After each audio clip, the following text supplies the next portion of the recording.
பாருங்க, அந்த நேரத்துல இவர் வந்து எல்லாருக்கும் செய்வினத்தை செஞ்சு செஞ்சு செஞ்சு செஞ்சு எல்லாருடைய வாழ்க்கையும் வீணாக்கின பிறகு இவங்களுடைய குடும்பத்துல ஒரு பிரச்சனை வந்திருக்கு. என்ன பிரச்சனை அப்படின்னு சொன்னா, அவருக்கு இருக்கிற ஒரே ஒரு பிள்ளை, அந்த பிள்ளைக்கு ஒரு நோய் வந்திருக்கு. அந்த நோய் காரணமாக மிகவும் இவருடைய மனசு பலவீனம் அடைந்தது. அவரது ஆரோக்கியமும் ரொம்ப ரொம்ப எப்படி சொல்றது, ரொம்ப அடித்தளத்துல அது போய்விட்டது. நான் நிறைய பேருக்கு செய்வனத்தை செஞ்சு இருக்கிறேன், ஆனால் எந்த பயனும் எனக்கு கிடையாது, எந்த ஒரு லாபம் எனக்கு வரல. இப்போ வந்து என்னுடைய மகளுக்கு நோய் வந்திருக்கு, என்னுடைய மாத்திரத்தால இது வந்து சரி பண்ணலாம், என்னுடைய மாத்திரத்தினால இது வந்து குணப்படுத்த முடியும், என்னுடைய மாத்திரத்தினால என் பிள்ளைக்கு வந்த இந்த நோயை இல்லாமல் ஆக்க முடியும் அப்படின்னு சொல்லி நிறைய ட்ரையல பண்ணிருக்காங்க. இருந்தாலும் அவங்களுடைய வாழ்க்கையில எந்த ஒரு மாந்திரமோ அவருடைய பிள்ளைக்கு சுகத்தை கொடுக்கல.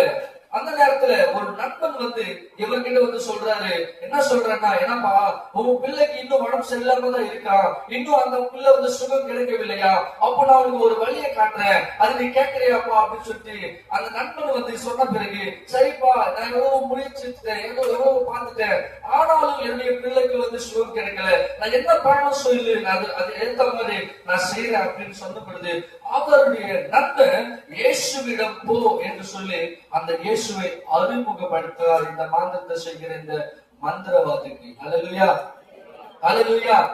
அந்த நேரத்துல பாத்தீங்கன்னா அவரு இவர் என்ன கேட்கிறாருன்னா, என் பிள்ளைக்கு வந்து உண்மையாகவே இந்த சுகம் கிடைச்சதுன்னா நான் இந்த மாந்திரத்தை விட்டு நான் இயேசுக்கு ஊழியம் செய்ய போயிடுவேன்னு சொல்லி ஒரு தீர்மானத்தை எடுத்திருக்கிறார் பிரியமானவர்களே. அல்லேலூயா, அல்லேலூயா, அல்லேலூயா.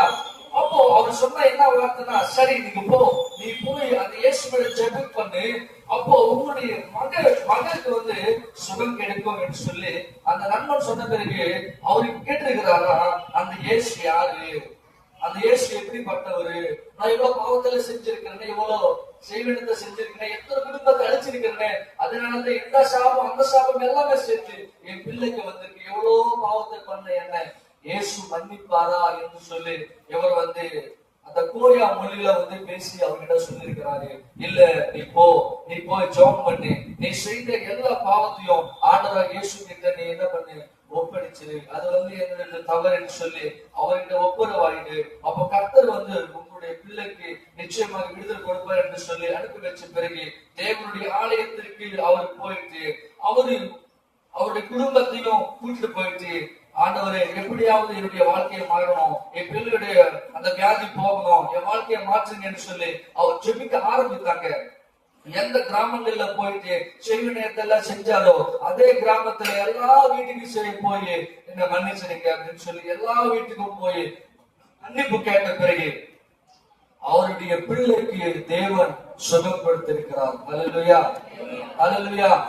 இவர் மன்னிப்பு கேட்டது மாத்திரம் இல்லாமல் இவர் சொன்ன ஒரு காரியம் என்னன்னா, என் பிள்ளைக்கு சுகம் கிடைத்து விட்டால் நான் இயேசுடைய ஊழியக்காரனா மாறுவேன் சொல்லி அங்க ஒரு தீர்மானத்தை எடுத்த தீர்மானத்துல ஒரு விருதாக இருந்து தேவன் உண்மையாகவே அந்த பிள்ளைக்கு சுகம் கொடுத்த பிறகு இப்பொழுது நம் மத்தியில் இருக்கிற இந்த சுப்பராவ் வந்து மகிமை ராவாக மாறி கர்த்தருடைய ஊழியம் செய்து கொண்டு வருகிறார். நம்ம விஸ்வவாணி பணித்தலங்கள்ல 5 கிராமங்களுக்கு போய் ஊழியம் பண்ணி கொண்டிருக்கிற ஒரு ஊழியக்காரனாக தேவன் நம்முடைய மத்தியில நம்முடைய கண்களுக்கு பெரிதாக ஆச்சரியமான ஒரு விதத்துல ஆச்சரியமான காரியங்களை செய்து மத்தியில் இந்த மந்திரவாதியை பாஸ்டராக்கி விட்டார்.